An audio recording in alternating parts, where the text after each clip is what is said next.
Hi guys, I'm just gonna talk about what I learned today. Um, so there's a like kind of interesting thing I faced, which was um, yeah. So my common issue was I really kind of like, you know, I don't wait, my I cannot see my face though. I really can like when trying to make some kind of object that has some kind of some kind of what to say some kind of inherited property. I think I really have to use the class. So the problem of my my issue was, even though it requires some kind of small, just like small and small encapsulation, I use class and I think about like private and those kind of OPs, those kind of thing, and it's and I found out that that's kind of sugar syntax, and I was searching what the great fan company did, like React. So I looked at their open source library and I found very interesting. And so what I did was, if you look at my code here, if you look at my code, I don't know you can see or not. There's a minimum degree and there's a root and there's a leaf. Before making a test, I make a tree using just putting manually, and after that, I put iterator. So the reason why I use iterator, there's an iterator design like iterator pattern, and I think that's kind of very good for this because in the B tree there's a search option, but I don't want to put some kind of already logic into search, so I make it like as an iterator that can be used in other thing. Because example, there's a iterator and there's a B tree iterator and the B plus T iterator. So I want to make it like an abstract layer of it. So if you look at code here, it's just very simple. There's an iterator node and iterator. I think maybe this uh, this hasn't hasn't to be only for bigger, but whatever. So and if I click next,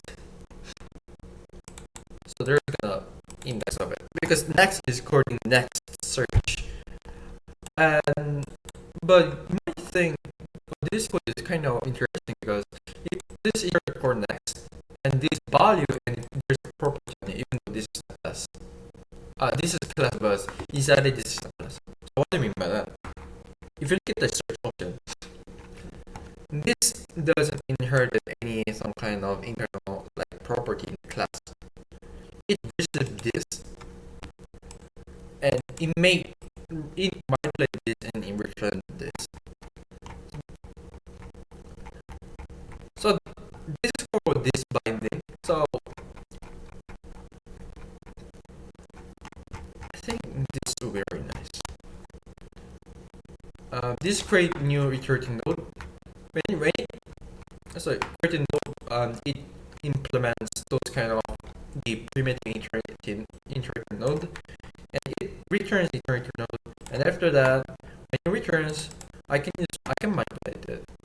And those kind of like the value and current offsets are being used using search.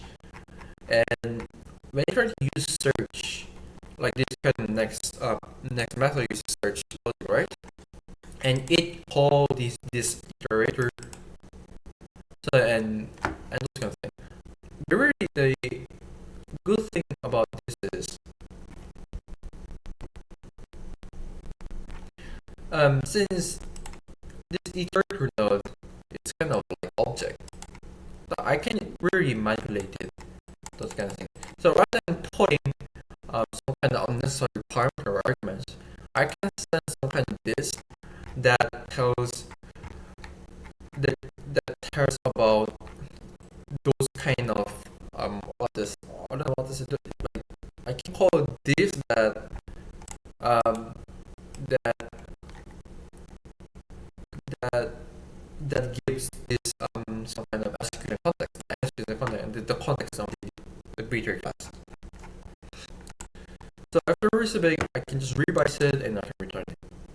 So but you can just argue it. So what's the difference putting just this bunch of iterated node in here? I think it would be nice, but I already make sure that um, this search isn't gonna be used in that way. The search logic is really like kind of pure thing, not very pure, but pure is another thing. It when it receives some kind of the context inside iterated node, it will be manipulated. So iteration means that if the code that you're using some kind of iterated node context, it could manipulate using search. And if you look at my insertion logic, it uses the search using passing this page core base of it. Because the page core has to be be be lots of history. For example, your page core is gonna be different with other page core because you already declared a page core and you manipulate the data. So rather than putting some kind of arguments out there revise the data, I can just pass in this. And I can just bind this and make this kind of new essentially our own page core data of it. So that was kind of interesting thing for me. So there's the benefit of using those kind of function is the classes there's your syntax and there's also the problems of it. And I saw some kind of blog that the B8 engine or Google developers face some kind of issue with the class and they